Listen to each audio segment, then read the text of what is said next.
Today on City Talk News, we sit down with the founders of Fathers to Fathers. We visit Nationwide Children's Hospital and speak with Dr. Robert Johnson. And we'll finish it off with the city viral video.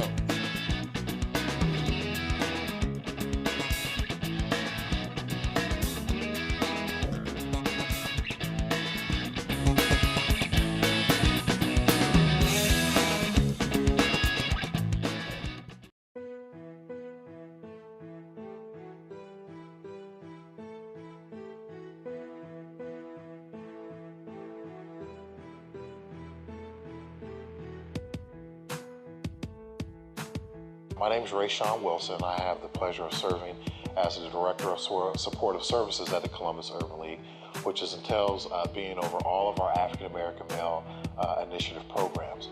Under that initiative falls under our Choose to Change program, which is our reentry program that focuses on reducing the recidivism rate for our ex-offenders. We also have our Father to Father program. Well, the Father to Father program, we're nurturing fathering program at the Columbus Urban League. We've been in existence for about from 2006 on to this current date. It's a nurturing father piece. We actually do a 10-week course. We deal with fathers who come in who want visitation, custody, child support issues. We do fatherhood events. We also deal with the nurturing father piece too as well. The events are around fatherhood. We do Fishing with Dad, was one of our big events that's happened last year. We had about over 1,000 participants there. We partnership with Walmart last year. We partnership with Cabela's, and we partnership with B&B Sporting Baits for that. Next year we'll be having the same thing. We're hoping to get about 2,000. We do bowling with dads. We do skating with dads. We're looking to expand to do some different things too as well. But moms are invited too as well, so you can bring your daughters, you can bring your girlfriend or your aunt or your grandma, however it may be, so it's a free event for everyone. We try to teach our fathers that you have to try to understand the mom's point of view too as well. Because a lot of moms didn't have a dad maybe. A lot of moms came from abusive homes, so their actions are just from what they've known and seen. So when you come in, you be a certain type of way towards her or towards the children, they're only reacting on what they know. So through the program, we try to incorporate mom's opinion. And we're actually trying to partnership with moms to be too, to get that correlation with mom's point of view and what is father's point of view to come in and speak. The next 5 years, I see us training different cities in what we do. We're actually one of the top fatherhood programs in Central Ohio as of right now for what we do. So in the next 5 years, we're looking to expand, most definitely to expand. We try to reduce the recidivism rate of guys going back to jail through our program. It's a 10-week course. We bring in different community resources to come in, and we try to get into the nuts and grits of why you do it, what's going on, how can we get into you. And through our program coordinators who are actually ex-offenders who have came out, being transparent helps those guys come out and be blunt with us about what's going on, why I do this or why I do this. I don't feel like this and I don't feel like that. So our program coordinators show that it's possible to happen.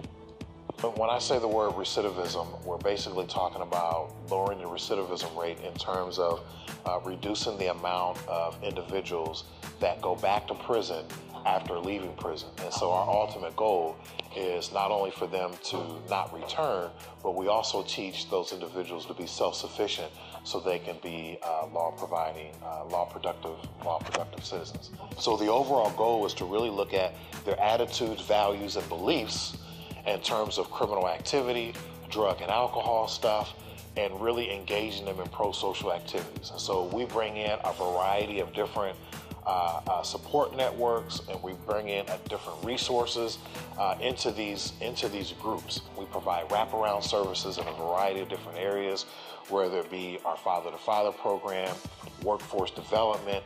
We are linked to Head Start, and we have a huge initiative which is called My Brother's Closet. Now, My Brother's Closet allows individuals to come in and get suited for a tie, get suited for a suit, period, so that they can be so that they can be very prepared in terms of interview. And so our program focuses on providing opportunities to reduce retaliation, intervene between different gangs, and then we also have our Urban Warriors and our Project Survival program, which focuses on middle school and high school students in the areas of drug and alcohol prevention. And so we're very excited about this initiative, which has been around now from the Columbus Urban League since 2007, which was founded by the mayor, Mayor Michael Coleman, and then passed Kevin Boyce, who used to be on City Council. And so those were the members who were primarily responsible for the overall objective of the African American Initiative Program.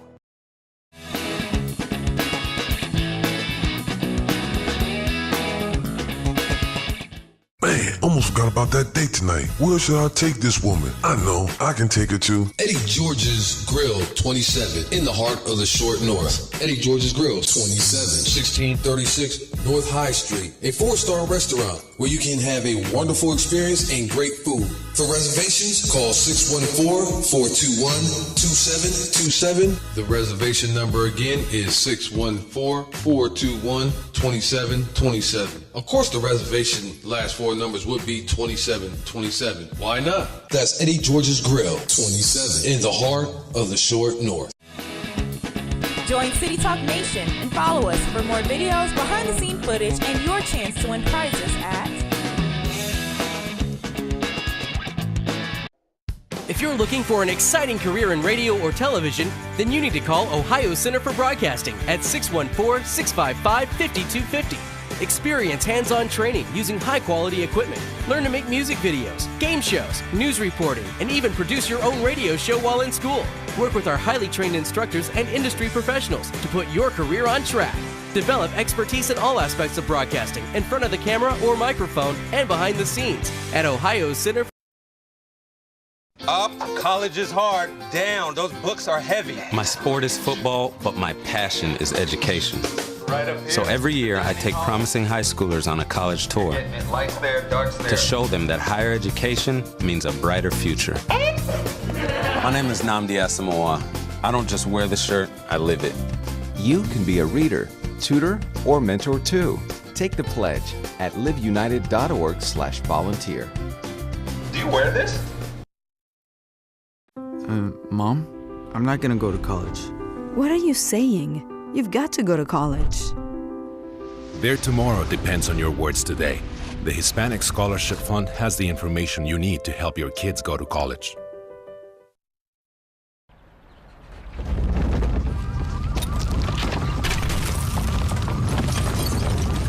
Up to 40% of businesses never recover after experiencing a major disaster.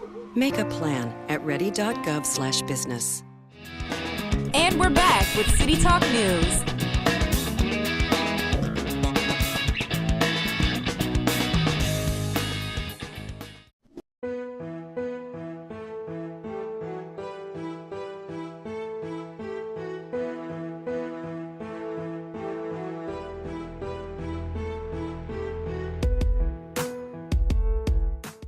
My name is Dr. Robert Johnson.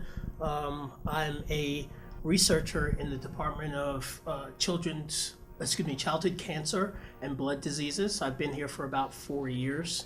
And my primary focus is working on pediatric brain tumors. Personally, I work on a specific type of childhood cancer called ependymoma. And this disease tends to occur in young children. It can also be found in adolescents as well. And what we're trying to do is develop novel therapies, because currently the only therapeutic approach that is available for these patients is surgery. And if the surgery isn't done well and the tumor is completely extracted from the patient's brain, what ends up happening is it grows back. And usually when it grows back, it's more aggressive. Now, what's really interesting about this particular disease is that it's chemo-resistant. So standard care for a lot of cancers is the use of radiation and chemotherapy. That's usually what is a generalized notion of how you treat cancer in general. But what happens in this particular case is that this disease seems to be resistant to chemotherapies. And what's worse is that because of where it grows in the brain, what happens is you really can't do radiation. I mean, we're talking about young children. Young children's brains are developing, and you end up doing a lot of damage when you use radiation. So what we're trying to do is understand, hey, is there another approach? Is there a different way whether it be a novel type of chemotherapy or what's going on now in the cancer field is directed drug targeting, trying to hit specific pathways and systems in cancer that they're required to grow and to develop. And if you can inhibit those, block those, affect those, what you find is that the cancer will eventually either stop growing, or hopefully what you want is for the disease to die and disappear. I have been working in science for over 25 years. I started basically when I graduated high school. I went as undergrad at Johns Hopkins. I went there with the express reason to be a biomedical engineer. That's what I wanted to do. I was great at science when I was, in high school, and physics and all the rest. So I was really happy when I got in, and then I went to my first physics class, and the world exploded. I ended up just about failing out of that place. Physics ended up killing my world dreams of what I actually thought I wanted to do at the time. Failed it like 10 times, and realized I can't do engineering. I mean, that was, if you don't do physics, you can't be an engineer. So, I took a step back and asked myself, all right, can't be an engineer. As bad as that is, what do I like? And I realized what I really liked was the act. And we'll be right back. Which is research. It's just any kind of science. So I took the engineering part out and just stuck with the biology part, and started working in labs as a volunteer, basically from the moment I got there, and just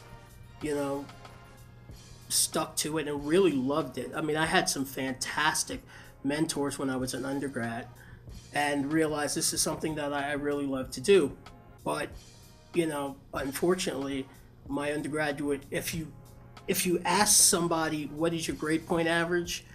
I wouldn't answer the question, because nobody wants to hear like negative numbers when it comes to that. And I was like really close to negative numbers. So I was not doing well in classes, no matter how hard I tried. And I realized that one, Hopkins wasn't for me. It just, if I can convey a message to anybody who is looking at colleges, my message to you would be, go somewhere where you're going to be happy. Because at the end of the day, so long as you learn and you're good at what you do, people will find you, you will find a job, you will be fine, and you'll be happy. I was never happy in undergrad, so it took forever for me to graduate, and I was miserable. And because of that, I knew I couldn't progress straight into graduate school or anything like that, although I knew that's ultimately what I wanted to do. So I took a job, in a lab, and fortunately for me, it was at Memorial Sloan Kettering. It's in New York. I'm from New Jersey, New York area, so fortunately for me, there's a ton of places to work. So I went to Sloan Kettering as a technician, and fortunately they had tuition reimbursement. So what I did was, I was like, you people are paying me to go to school? Rob's going to school. So I worked and took classes, one class, two classes here and there. And before I knew it, I had a master's degree from NYU. Kind of purely almost by accident. It was because I love science, I wanted to learn. They were paying me, why not?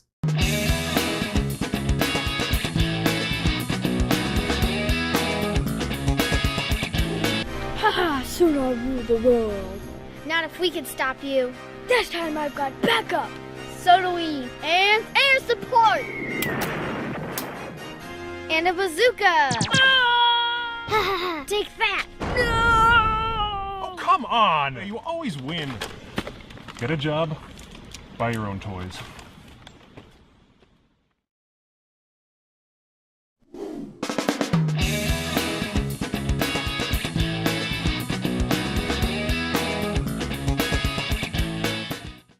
I understand you need a little help with your mortgage. Want to avoid foreclosure. Candy? Well, you're in luck. We're experts in this sort of thing. Mortgage, rigmarole, whatnot. Why don't we get a contract? Who wants a contract? Candy, Here you go, Pete. Thanks, Betty. Right a toner. If you're facing foreclosure, talk to the right people. Speak with HUD-approved housing counselors free of charge at 888-995-HOPE.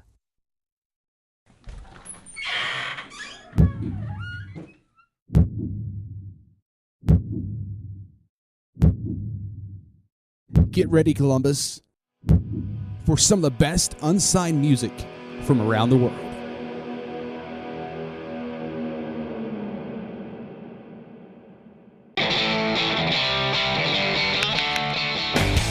UndergroundColumbus.com is an online radio station that supports all unsigned music. What kind of music, you ask? Well, all kinds. Unsigned music from blues, hip-hop, R&B, rock and roll, and even heavy metal. So check out UndergroundColumbus.com on your PC or even check it out on your Android or iPhone. If you or your band want to be heard on our station, visit UndergroundColumbus.com. UndergroundColumbus.com, the best unsigned music that you have never heard. Oh, those boys are much too much. Those boys are much too much. We got the spirit. We're hot. We can't be stopped. We got the spirit. We're hot. We can't be stopped. We're going to beat them and bust them. The smallest moments can have the biggest impact on a child's life. Let's get a little bit rowdy. R-O-W-D-Y. Take time to be a dad today. Call or visit fatherhood.gov to learn more.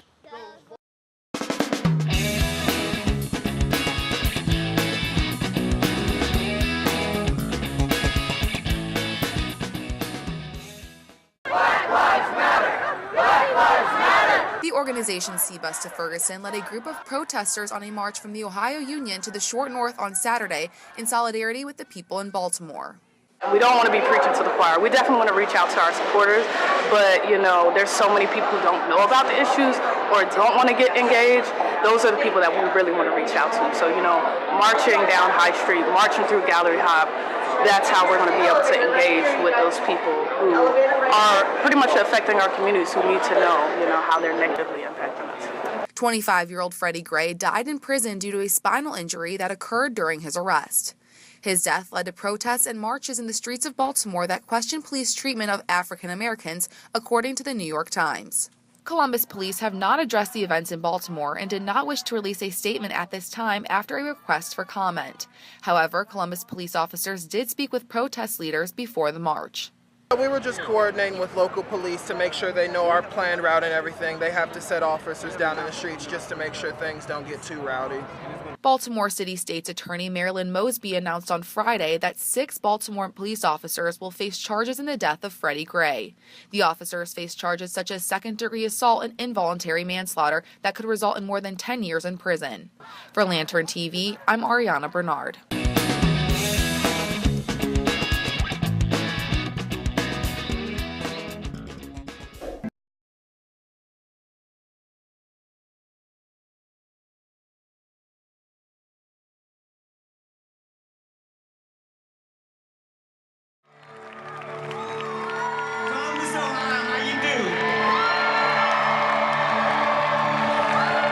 Man, I love Ohio. You guys are amazing. Thanks for being with us tonight.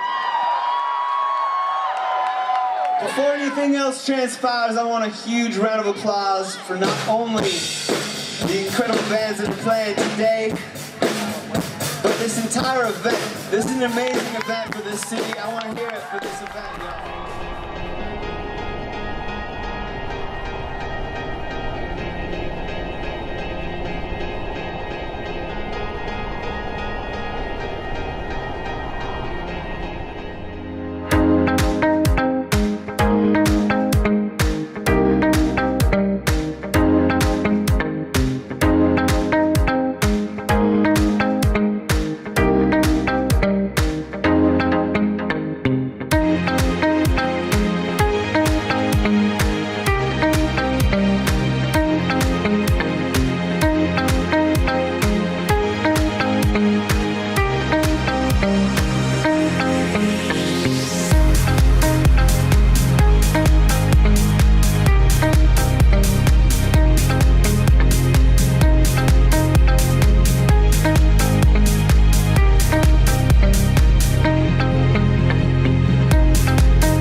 and we'll be right back.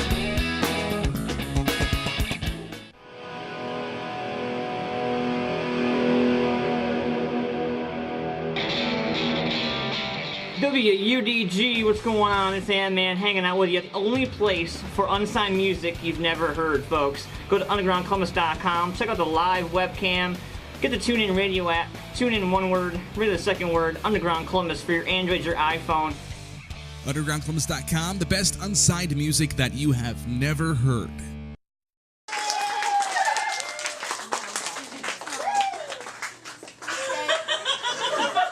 My daughter.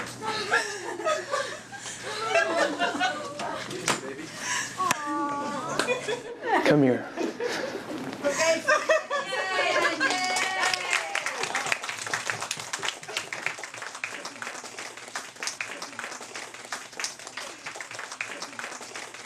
I love you, Dad.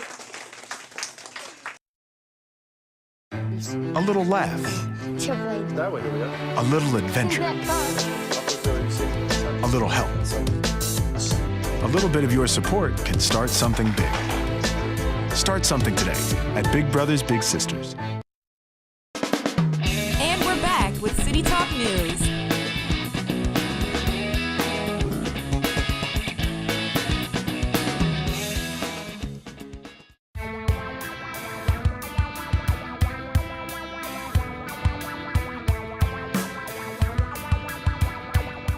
We give treatment and care to children and their families that's consistent throughout, regardless of who they are, where they're coming from, if they're coming from another country, if they're coming from down the street.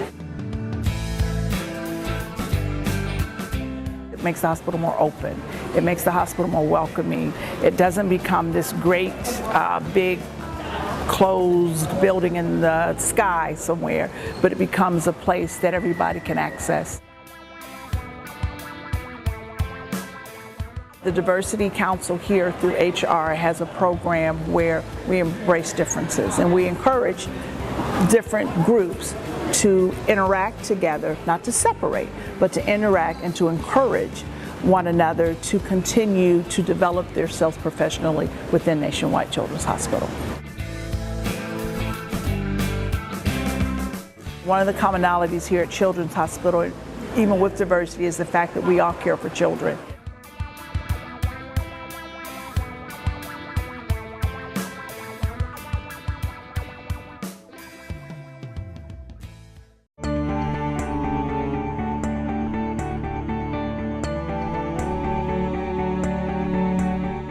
Looked here, Cincinnati, and Indiana, but this happened to be the place that really looked warm, opening.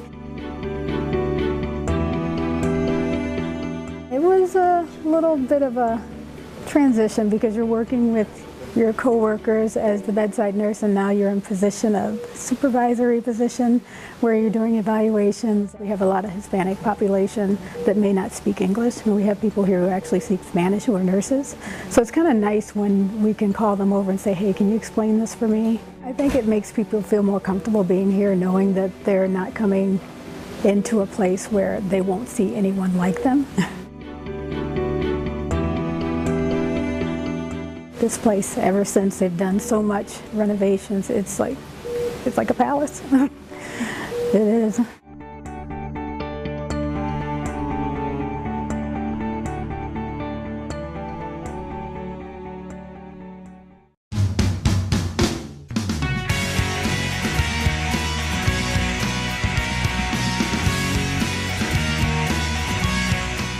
Our patient population is diverse.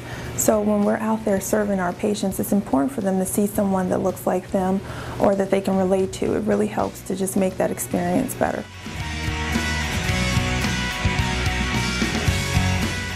Nationwide Children's has done a great job with diversity and helping us to embrace the differences of other cultures through celebrations of Black History Month, Asian Awareness Month, just as well as Hispanic weeks and celebrations. I was at one point a patient here, and what stood out to me was how I was taken care of by the nursing staff. Despite my look, my ability to pay, they really just embraced me. And I have been promoted at least once since I've been here already, so the hospital is really interested in bringing diverse staff in and also helping to promote them along their way.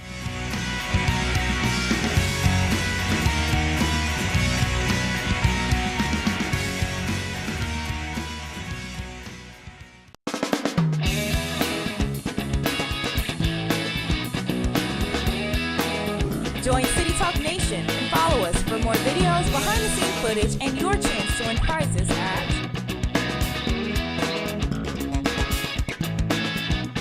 You think you got what it takes to be on TV? Well, submit your short film, music video, animation, and video opinion to City Talk News, and you can be seen on TV. Thank you for watching City Talk News.